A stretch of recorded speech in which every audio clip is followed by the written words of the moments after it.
हमारा नया एक चैप्टर चालू है पर्यावरण एवं पारिस्थितिकी।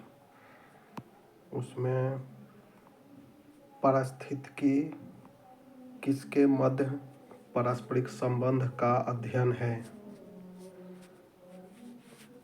यह है पारिस्थितिकी एवं पर्यावरण के संबंध का अध्ययन है जीव समुदाय और वातावरण का। उसके बाद है पर्यावरण के 3 प्रमुख घटक कौन से हैं, जैविक, अजैविक और भौतिक। ये 3 घटक है प्रमुख पर्यावरण का। प्रथम गहन पारिस्थितिकी शब्द का प्रयोग किसने किया था?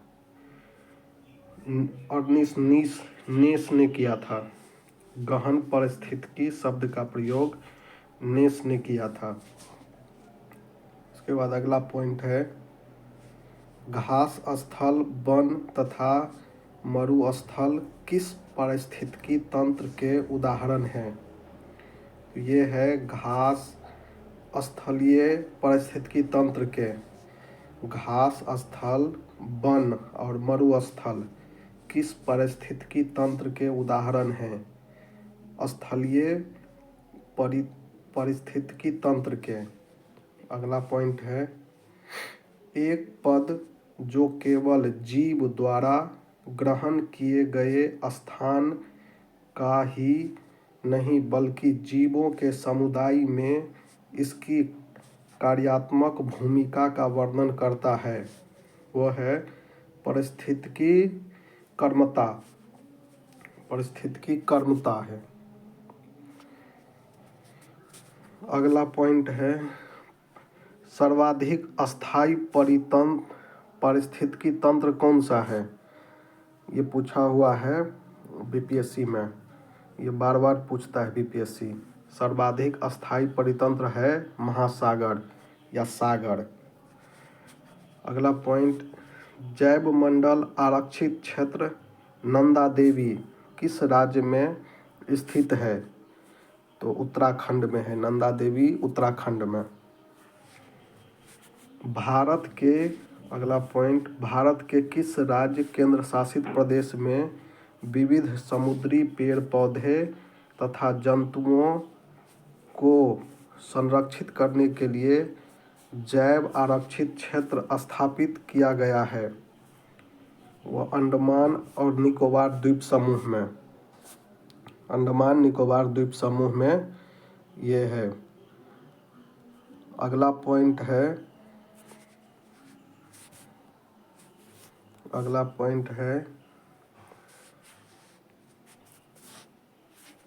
भारत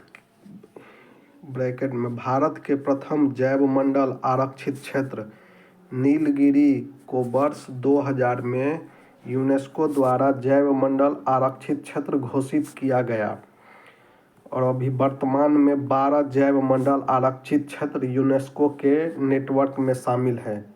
वर्तमान में 12 जैव मंडल आरक्षित क्षेत्र यूनेस्को के नेटवर्क में शामिल है।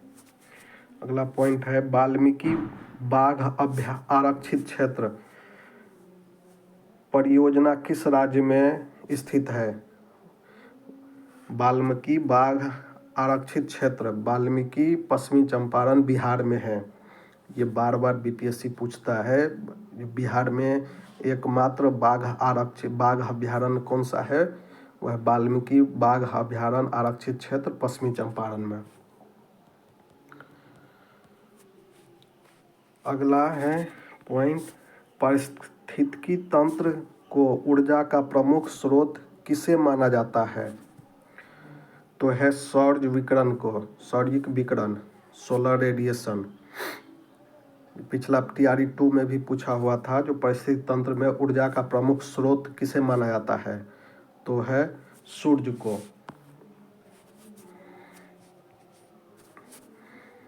अगला है 10% का नियम किस वैज्ञानिक ने दिया था? लिंडमैन ने दिया था। लिंडमैन 10% का नियम टीआरई 1 में सेकेंड शिफ्ट में ये भी पूछा हुआ है। जो 10% का जो नियम है वो किस वैज्ञानिक ने दिया है? लिंडमैन ने दिया है। अगला पॉइंट है पर्यावरणीय नियतिवाद या निश्चयवाद के प्रतिपादक कौन थे? कार्ल रिटर है। पर्यावरणीय नियतिवाद या निश्चयवाद के प्रतिपादक कौन है? कार्ल रिटर है। अगला पॉइंट है, पारिस्थितिकी पिरामिड की संकल्पना किसने दिया? चार्ल्स एल्टन ने दिया था। चार्ल्स एल्टन ने। अगला पॉइंट है, इकोसिस्टम में उच्चतम पोषण स्तर प्राप्त होता है उच्चतम सर्वाहारी को। उच्चतम पोषण स्तर जो प्राप्त है वो सर्वाहारी को है। अगला पॉइंट है, पेड़ पौधे किस रूप में मृदा से नाइट्रोजन ग्रहण करते हैं? तो नाइट्रेट आयन के रूप में। अगला है, महाराष्ट्र सरकार ने स्वयं की वन्यजीव कार्य योजना 21 से 30 पारित की। ऐसा करने वाला भारत का पहला राज्य बन गया है।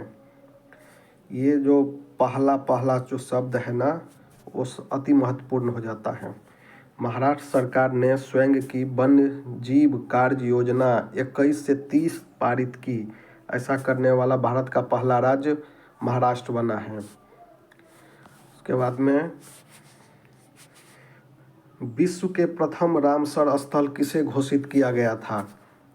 कोवार्ग प्रायद्वीप 1974 में। कोवार्ग प्रायद्वीप को विश्व का प्रथम रामसर स्थल घोषित किया गया था।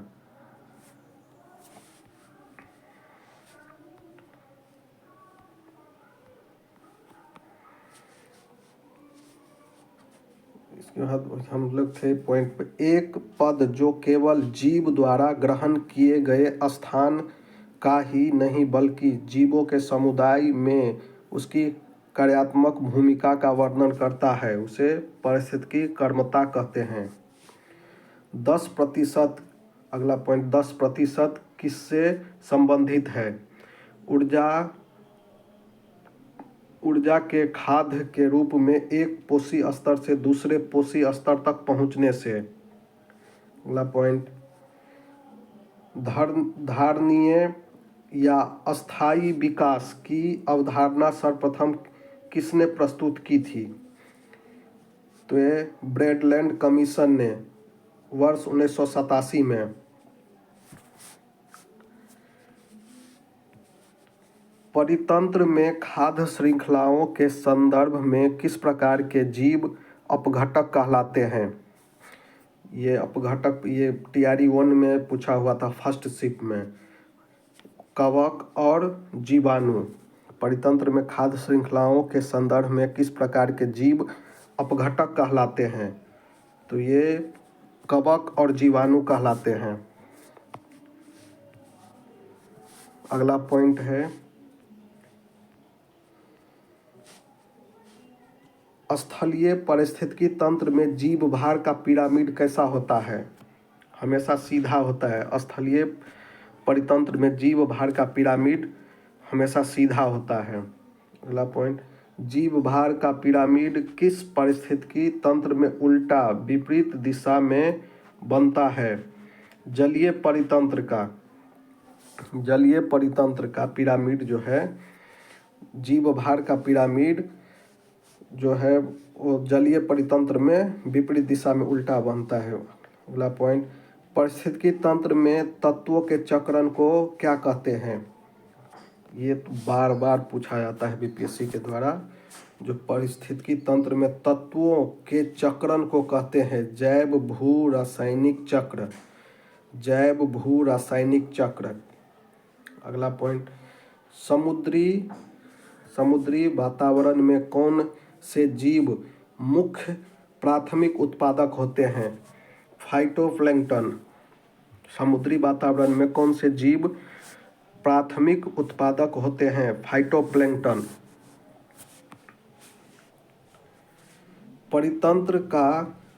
परितंत्र का हृदय, गतिक हृदय किसे कहा जाता है? ऊर्जा प्रवाह व खनिज चक्र को। परितंत्र का गतिक हृदय किसे कहा जाता है? ऊर्जा प्रवाह व खनिज चक्र को।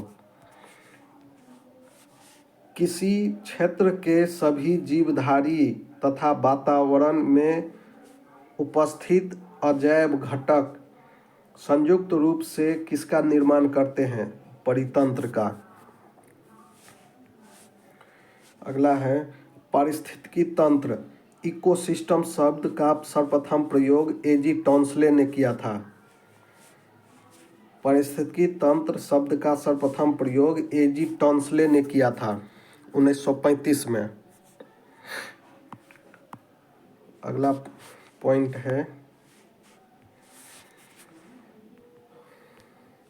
पृथ्वी पर पेड़ पौधे तथा जीव जंतुओं सहित सभी प्रमुख पारिस्थितिकी तंत्र क्या कहलाते हैं? तो है बायोम। अगला पॉइंट, पृथ्वी पर सबसे बड़ा बायोम कौन सा है? जलीय बायोम। पृथ्वी पर सबसे बड़ा बायोम कौन सा है? तो जलीय बायोम। सबसे कम जैव विविधता तथा जैव भार वाला बायोम कौन सा है? तो टुंड्रा बायोम। टुंड्रा बायोम है सबसे कम जैव विविधता वाला, टुंड्रा बायोम। अगला पॉइंट,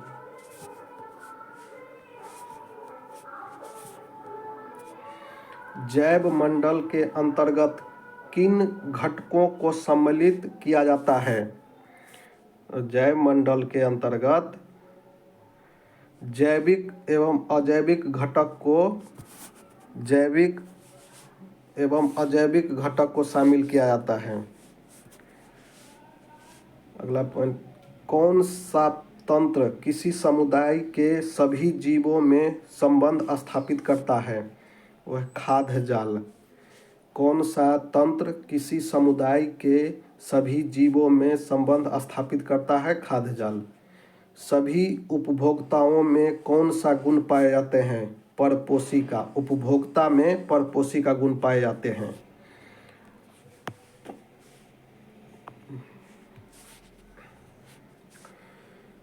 वो प्राणी जो किसी समुदाय में प्रचुरता तथा जैव भार की अल्पता के बाद भी सामुदायिक अभिलक्षणों पर अपना प्रभाव दर्शाती है, कीस्टोन प्रजाति कहलाती है।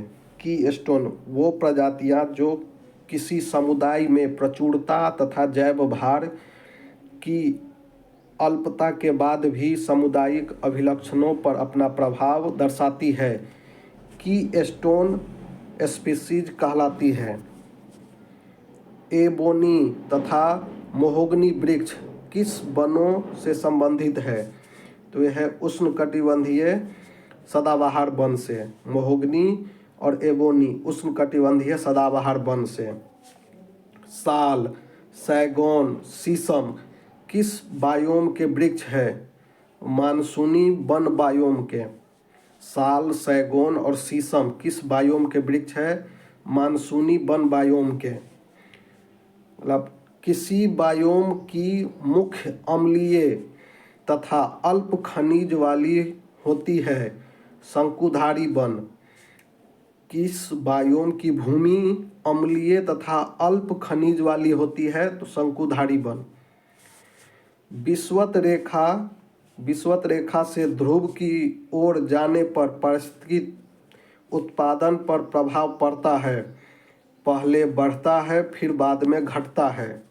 ये पूछा हुआ है TRE 2 में। पहले विषुवत रेखा से ध्रुव की ओर जाने पर पारिस्थितिकी उत्पादन पर क्या प्रभाव पड़ता है? पहले बढ़ता है फिर घटता है।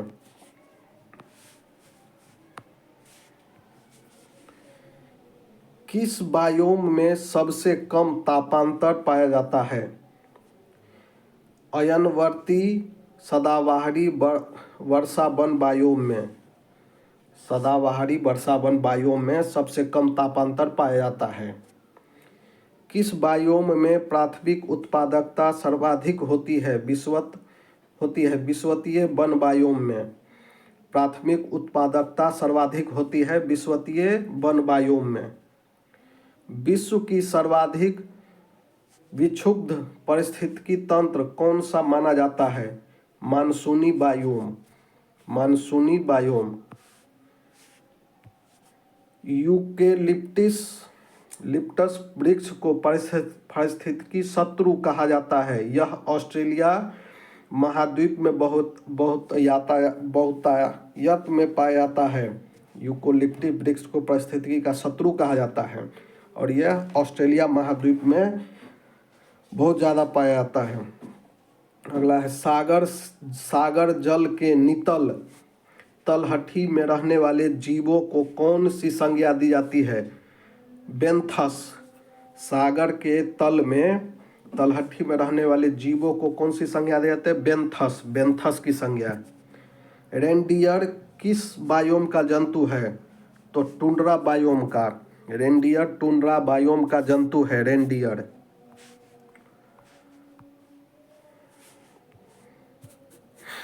भारत में वन सर्वेक्षण विभाग द्वारा कब से वन रिपोर्ट का प्रकाशन किया जा रहा है?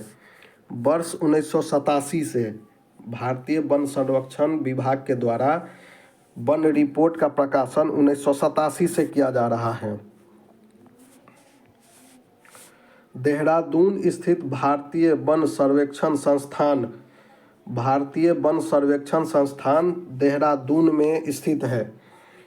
प्रति 2 वर्ष के अंतराल में भारत वन स्थिति रिपोर्ट प्रकाशित की जाती है। प्रत्येक 2 वर्ष में वन रिपोर्ट प्रकाशित की जाती है। लानोस और कैंपोस किस बायोम में पाए जाते हैं? तो उष्णकटिबंधीय घास बायोम में। लानोस और कंपोस उष्णकटिबंधीय घास बायोम में। अगला पॉइंट, कौन सी प्रजाति एक बड़े निवास स्थल पर रहती है तथा सामान्यतः प्रवासी होती है? अम्ब्रेला प्रजाति निवास स्थान पर रहती है तथा सामान्य प्रवासी होती है। प्राकृतिक वनस्पति का सर्वाधिक विकसित क्षेत्र कौन सा है? पतझड़ वन। प्राकृतिक वनस्पति का सर्वाधिक विकसित क्षेत्र कौन सा है? तो पतझड़ वन है।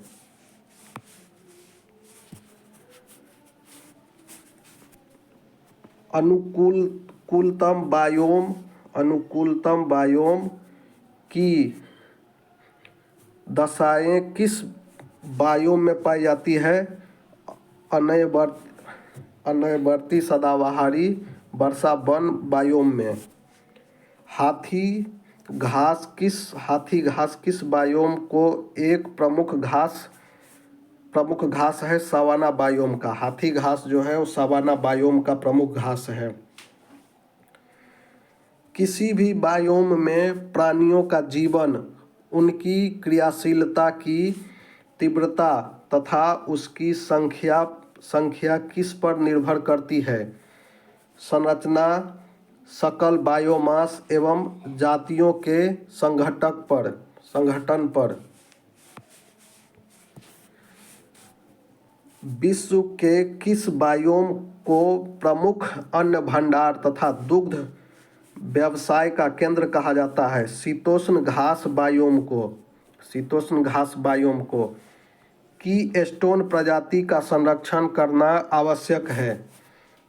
परितंत्र के अन्य प्रजातियों की कीस्टोन प्रजाति के प्रति अत्यंत संवेदनशील होती है। कीस्टोन प्रजाति के विलुप्त होने पर अनेक अन्य प्रजाति भी विलुप्त हो जाती है।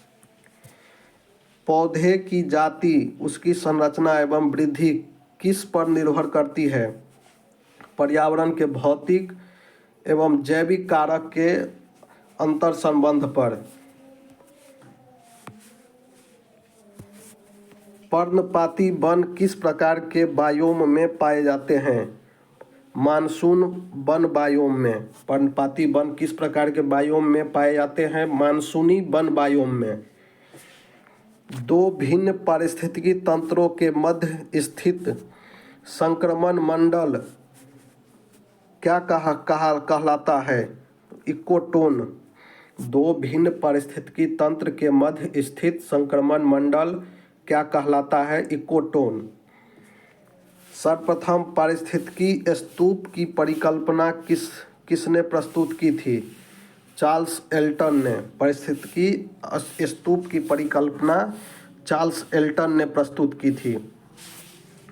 भारत के किस क्षेत्र की पारिस्थितिकी उष्ण स्थल की संज्ञा दी जाती है? पश्चिमी घाट की।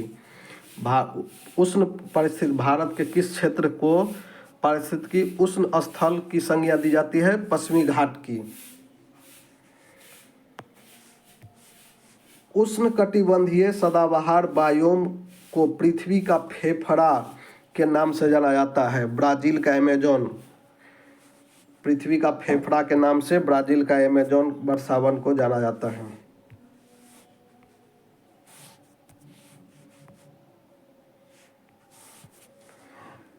जैव विविधता का अर्थ क्या है? एक निर्धारित क्षेत्र में विभिन्न प्रकार के पादप एवं जंतुओं की इस उपस्थिति जैव विविधता कहलाता है। एक निश्चित क्षेत्र में विभिन्न प्रकार के पादप एवं जंतुओं की उपस्थिति को जैव विविधता कहा जाता है। सर्वप्रथम जैव विविधता शब्द का प्रयोग किसने किया था? वाल्टन जी रोसेन ने सर्वप्रथम जैव विविधता बायोडाइवर्सिटी शब्द का प्रयोग किया था। वाल्टन जी रोसेन ने। किस भौगोलिक क्षेत्र को जैव विविधता का भंडार कहा जाता है? उष्णकटिबंधीय वर्षा वन को जैव विविधता का भंडार कहा जाता है। उष्णकटिबंधीय वर्षा वन को। वन्यजीव अभयारण्य, जैव मंडल आरक्षित क्षेत्र, राष्ट्रीय उद्यान आदि की स्थापना जैव विविधता को संरक्षण करने के लिए किया जाता है। संयुक्त राष्ट्र संघ द्वारा दशक 11 से 20 को किस रूप में घोषित किया गया है? तो जैव विविधता दशक के रूप में। हॉटस्पॉट शब्द का सर्वप्रथम प्रयोग किसने किया था? नॉर्मन मायर्स ने 1988 में किया था। हॉटस्पॉट नॉर्मन मायर्स ने किया था 1988 में। ऐसे क्षेत्र जो पारिस्थितिकी दृष्टि से अत्यधिक उत्पादक होते हैं जहाँ स्थानीय जातियों की उपलब्धता तथा जैव विविधता अधिक पाई जाती है, जैव विविधता हॉटस्पॉट कहलाता है। वर्तमान में विश्व में इसकी संख्या 36 है। जैव विविधता हॉटस्पॉट की संख्या विश्व में 36 है और भारत में 4 है। भारतीय राष्ट्रीय जैविक विविधता प्राधिकरण कहाँ स्थापित किया गया है?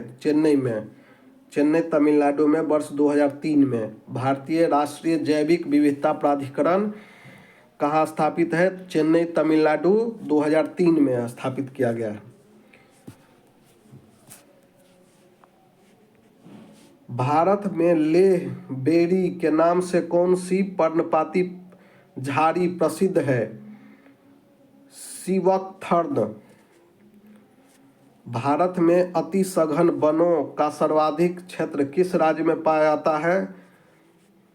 हाईली डेंसिटी फॉरेस्ट जो है अरुणाचल प्रदेश में। अरुणाचल प्रदेश में अति सघन वन पाए जाते हैं। एम स्ट्रिप्स शब्द किससे संबंधित है? एम स्ट्रिप्स जो है वो बाघ अभयारण्य के रखरखाव से। भारत में जैव सुरक्षा उपसंधि प्रोटोकॉल पर हस्ताक्षर कब किए थे? 23 जनवरी 2001 को। प्रोसेपिक जोलीफेलोरा नामक पादप पर्यावरण के किस प्रकार हानि पहुंचाते हैं? यह जिस क्षेत्र में उगते हैं वहाँ की जैव विविधता को कम करने लगता है। भारत में सिंह पुच्छ बानर का प्राकृतिक आवास कहाँ पाया जाता है? तमिलनाडु, केरल और कर्नाटक में। भारत सरकार द्वारा जैव विविधता अधिनियम कब पारित किया गया? 2002 में। भारत सरकार के द्वारा जैव विविधता अधिनियम पारित किया गया 2002 में। किस पक्षी के विलुप्त हो जाने के कारण मॉरिशस में सिडरॉक्सी ग्रैंडिफ्लोरम नामक पादप प्रजाति की विलुप्ति हो गई? तो डोडो पक्षी। डोडो पक्षी। भारत का प्रथम समुद्री राष्ट्रीय उद्यान स्थित है कच्छ की खाड़ी में। समुद्री राष्ट्रीय उद्यान, भारत का प्रथम समुद्री राष्ट्रीय उद्यान कच्छ की खाड़ी में। भारत का 4 जैव विविधता हॉटस्पॉट क्षेत्र का है। पहला है पश्चिमी घाट, दूसरा है इंडो बर्मा क्षेत्र, तीसरा पूर्वी हिमालय, चौथा सुंडालैंड, अंडमान निकोबार अंडमान द्वीप समूह। फ्लाइंग बॉक्स अर्थात उड्डयन बगुल, जिसे ग्रेट इंडियन फ्रूट बैट भी कहा जाता है, यह क्या है? तो चमगादड़ों की एक प्रजाति है। रेड डेटा बुक अर्थात रेड लिस्ट किस संगठन से संबंधित है? तो आईयूसीएन से रेड डेटा बुक। कौन सी औषधि गिद्धों की संख्या में कमी के लिए उत्तरदायी है? डाइक्लोफिनॉन सोडियम। भारतीय जीव जंतु कल्याण बोर्ड का मुख्यालय कहाँ स्थित है? बल्लभगढ़, हरियाणा में। बल्लभगढ़, भारतीय जीव जंतु कल्याण बोर्ड का मुख्यालय बल्लभगढ़, हरियाणा में। वृक्षों पर रहने वाले किस स्तनधारी को जूलॉजिकल नाम एलुरस फ्लैंक्स है? एलुरस फ्लैंक्स है रेड पांडा का। भारत में रेड पांडा का प्राकृतिक आवास है उत्तर पूर्वी भारत के उप हिमालय क्षेत्र में, अरुणाचल प्रदेश साइड में रेड पांडा का प्राकृतिक आवास है। दाचीगाम राष्ट्रीय उद्यान किस जंतु के संरक्षण के लिए प्रसिद्ध है? हुंगुल मृग। दाचीगाम कश्मीर में हुंगल मृग के लिए प्रसिद्ध है। भारत में सर्वाधिक ऊंचाई पर स्थित राष्ट्रीय उद्यान हेमिस राष्ट्रीय उद्यान, लद्दाख में है हेमिस राष्ट्रीय उद्यान, और सबसे बड़ा भी है हेमिस राष्ट्रीय उद्यान।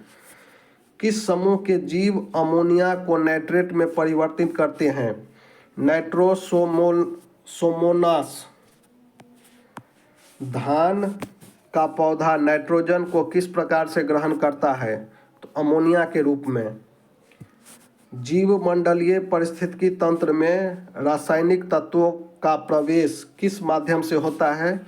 पौधों की जड़ों के द्वारा।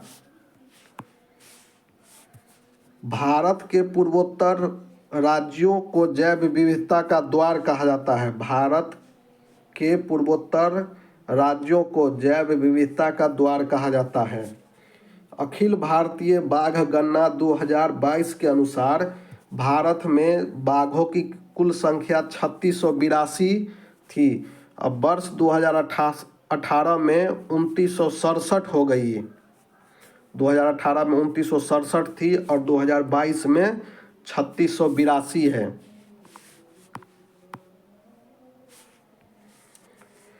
भारत को कितने जैव भौगोलिक क्षेत्रों में विभाजित किया गया है? भारत को 10 जैव भौगोलिक क्षेत्र में विभाजित किया गया है। जब कोई समुदाय अस्थायी, परिपक्व, जटिल तथा दीर्घकालिक होता है उसे किस रूप में परिभाषित किया जाता है? तो वह है चरम समुदाय। क्षेत्रफल की दृष्टि से भारत का सबसे बड़ा जैव मंडल आरक्षित क्षेत्र कौन सा है? मन्नार की खाड़ी। क्षेत्रफल की दृष्टि से भारत का सबसे बड़ा जैव मंडल आरक्षित क्षेत्र है मन्नार की खाड़ी। किस वृक्ष को कल्प वृक्ष की उपमा दी जाती है? नारियल को कल्प वृक्ष की उपमा दी जाती है, तो नारियल को। भारत में कौन सा राष्ट्रीय उद्यान पक्षियों के स्वर्ग के नाम से प्रसिद्ध है? केवलादेव राष्ट्रीय उद्यान वह भरतपुर राजस्थान में है। केवलादेव राष्ट्रीय उद्यान पक्षियों का स्वर्ग के नाम से जाना जाता है केवलादेव। केवलादेव राष्ट्रीय उद्यान से होकर कौन सी नदियाँ प्रवाहित होती है? बाणगंगा, गंभीरी। केवलादेव राष्ट्रीय उद्यान से होकर कौन सी नदियाँ प्रवाहित होती है? बाणगंगा तथा गंभीरी। वनस्पति संरक्षण हेतु स्वस्थानीय संरक्षण पद्धति इन सीटू के अंतर्गत कौन सा स्थल सम्मिलित नहीं है? वनस्पति उद्यान, राष्ट्रीय उद्यान, जैव आरक्षित क्षेत्र, ये सब इन सीटू के अंतर्गत आते हैं। कृत्रिम ग्रीन हाउस द्वारा वनस्पति का संरक्षण किस विधि के अंतर्गत आता है? तो बाह्य स्थानीय एक्स-सीटू के अंतर्गत आते हैं। बाह्य स्थानीय संरक्षण पद्धति एक्स-सीटू। वर्तमान में भारत में कुल कितने जैव मंडल रिजर्व है? 18। भारत में कुल कितने जैव मंडल रिजर्व है? 18। अब अगला हम चैप्टर कल करेंगे।